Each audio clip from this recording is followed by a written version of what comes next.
नागपुर की धरती वाकई धन्य है। यही वो जमीन है जहां एक और दिव्या देशमुख जैसी बेटी जन्मी, जिसने शतरंज में विश्व चैंपियन बनकर न केवल नागपुर का बल्कि पूरे महाराष्ट्र और भारत का नाम विश्व पटल पर रोशन किया। और दूसरी ओर है अमोल वाड़के जैसे सच्चे योद्धा, जिन्होंने तमाम शारीरिक चुनौतियों को पार करते हुए वर्ल्ड स्ट्रॉन्गमैन का खिताब जीतकर भारत के लिए स्वर्ण पदक हासिल किया।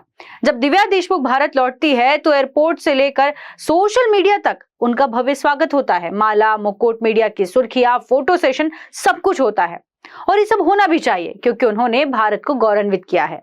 लेकिन अमोल वाड़के के साथ ऐसा क्यों नहीं हुआ? क्या इसके लिए क्योंकि वो दिव्यांग है या इसीलिए क्योंकि वे किसी राजनीतिक पृष्ठभूमि से आते हैं? सच तो यह है कि सम्मान की पात्रता उपलब्धियों से तय होनी चाहिए, परिस्थितियों से नहीं। थाईलैंड के पटाया शहर में आयोजित 12वीं वर्ल्ड स्ट्रॉन्ग लिफ्टिंग और एंक्वालाइन चैंपियनशिप 2025 में जब 12 देशों के खिलाड़ी मैदान में उतरे, तब भारत की ओर से दिव्यांग वर्ग में यानी पैरा में नागपुर के अमोल वाड़के ने प्रतिनिधित्व किया। Bharat, Nepal, Kazakhstan, Uzbekistan, Pakistan, Kyrgyzstan समेत 12 देशों के खिलाड़ियों के बीच उन्होंने 108.25 किलो वजन उठाया, वो भी अपने महज 65 किलो शरीर के साथ। तीनों राउंड में बेहतरीन प्रदर्शन कर उन्होंने स्वर्ण पदक जीता और साथ ही उन्हें वर्ल्ड स्ट्रॉन्ग मैन ट्रॉफी से नवाजा गया। इतना ही नहीं, उनका नाम वर्ल्ड रिकॉर्ड में भी दर्ज हुआ है। दोनों ने ही भारत का सिर ऊंचा किया है, हौसले से हल्का कर दिया और दोनों ने ही भारत का तिरंगा विश्व मंच पर ऊंचा किया है। तो फिर दोनों को बराबरी का सम्मान क्यों नहीं? ये प्रश्न आज इस खबर के माध्यम से उपस्थित होता है। दोस्तों नमस्कार, मैं हूं रूपा पंडित। कारा न्यूज की स्पेशल पॉडकास्ट में आप सभी का बहुत बहुत स्वागत है। आज मेरे साथ एक ऐसे शख्सियत हैं जो शायद किसी भी परिचय के मोहताज नहीं, लेकिन आज मैं एक ऐसी खबर की तरफ आपका ध्यान आकर्षित करना चाहती हूँ जिसकी तरफ शायद किसी का ध्यान नहीं। जी हाँ दोस्तों, नागपुर के 2 सितारे, एक बेटी बनी विश्व चैंपियन तो वहीं दूसरा बेटा बना वर्ल्ड स्ट्रॉन्गमैन। अब सवाल मेरा ये कि इतना फर्क क्यों? जब बेटी एयरपोर्ट पर आती है तो हजारों की तादाद में लोग उनके स्वागत में उमड़ पड़ते हैं, मानो सारी मीडिया ही उनके स्वागत में खड़ी है। लेकिन एक हमारे नागपुर का बेटा, जिन्होंने जो दिव्यांग होते हुए जिन्होंने समाज के हर तबके के लिए कार्य किया है और आज भी कर रहे हैं, उनके स्वागत के लिए न तो कोई बुके आया, ना ही कोई वेलविशर और न ही कोई पॉलिटिशियन पार्टी का कोई व्यक्ति। मेरा सवाल यही है कि आखिर इतना फर्क क्यों? जब हम बेटा बेटी को समान मानते हैं, जब दोनों ने ही इंटरनेशनल लेवल पर हमारे भारत का नाम रोशन किया, हमारे नागपुर का नाम रोशन किया, तो भला इतना फर्क क्यों? अमोल सर, आज ये सवाल मैं खासकर आपके लिए लेकर आई हूँ। मुझे नहीं पता कि इससे आपके ऊपर क्या असर पड़ा क्या नहीं, लेकिन बीइंग अ गर्ल, मुझे जितनी भी चीजें पता चली हैं तो मुझे ऐसा लगता है कि जैसा हमने देखा कि हर ओर हमारे नागपुर की जो स्पोर्ट्स पर्सन है दिव्या देशमुख, तो उनके नाम चर्चे हर जगह हैं, नो डाउट्स। लेकिन उसी समय आपने भी वर्ल्ड में यहाँ जो है नाम कमाया है, तो क्या आपको कैसा लगा, महसूस हो रहा है?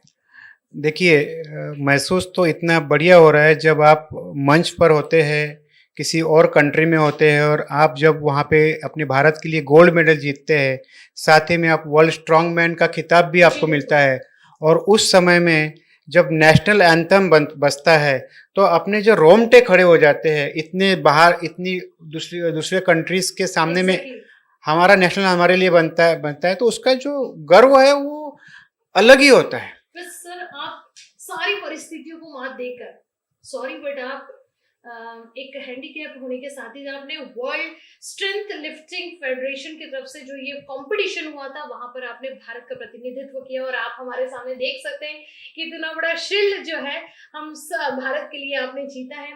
तो कैसा महसूस होता है जब एक बेटी वहां से लौट कर आती है इतना बड़ा खिताब लेकर? तो उसके जश्न में सारा मानो नागपुर क्या पूरा वर्ल्ड जश्न मना रहा है, लेकिन एक बेटा, वो भी जब इन परिस्थितियों को मात देकर आ रहा है, तो उसके स्वागत के लिए इस तरह का कोई भी चीज नहीं होता है। मुझे ऐसा कुछ लगा नहीं, क्योंकि मेरा परिवार ही मेरे लिए वर्ल्ड है। मेरे दोस्त ही मेरे लिए बड़े पॉलिटिशियंस हैं, वो लोग आए थे मुझे लेने। अब ऐसा है, बट इतना बड़ा तामझाम नहीं हुआ तो थोड़ा फील तो हुआ होगा आपको? मुझे इस बात का गर्व है कि मैंने देश के लिए गोल्ड जीता है। मुझे इस बात का गर्व है कि मैं वर्ल्ड स्ट्रॉन्ग मैन का खिताब मुझे मिला है। इससे बड़ी बात क्या हो सकती है?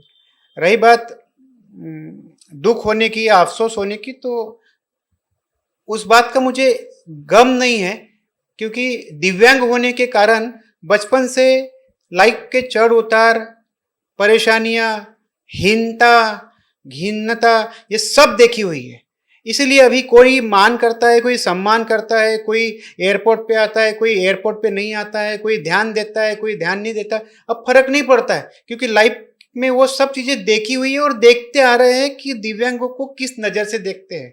तो मे भी हो सकता है कि मैं दिव्यांग हूँ, इसलिए किसी ने अप्रिशिएट करना जरूरी नहीं समझो। I don't know. But sir, आपको नहीं लगता कि हर पर्सन अमोल वाल्के नहीं हो सकता?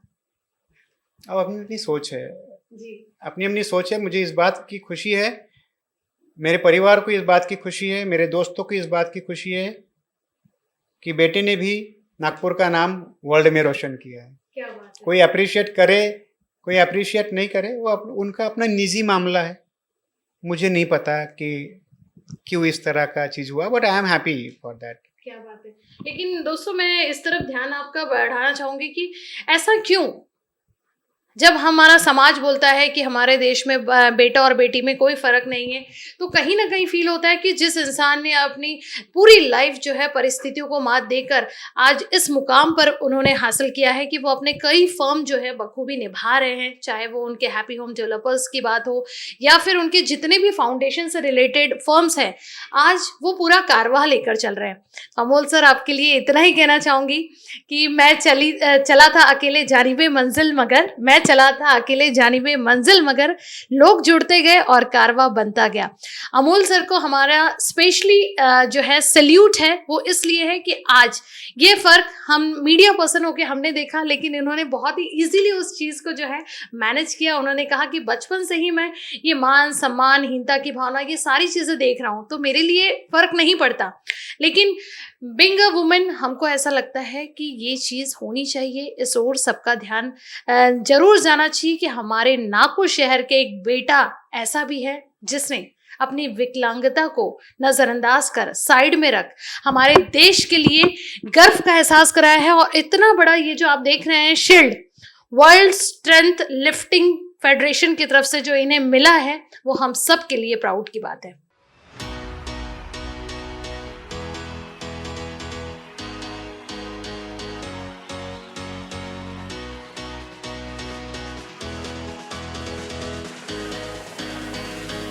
मेकअप, परफ्यूम या चाहिए स्टाइल, सब कुछ मिलेगा एक ही जगह। B&C perfume and cosmetics. Cosmetics और परफ्यूम का शानदार कलेक्शन, लिपस्टिक से लेकर आईलाइनर तक, नेल पॉलिश से लेकर फेस पैक तक, और परफ्यूम्स की खुशबू जो आपको बना दे सबसे खास। आपकी सुंदरता का सच्चा साथी B&C परफ्यूम एंड कॉस्मेटिक्स। इनका एड्रेस है हल्दीराम के पास, Jagnadi Chowk, Nandanvan, Nagpur. For more details contact them on 7744 000 222 and 99 755 77 222.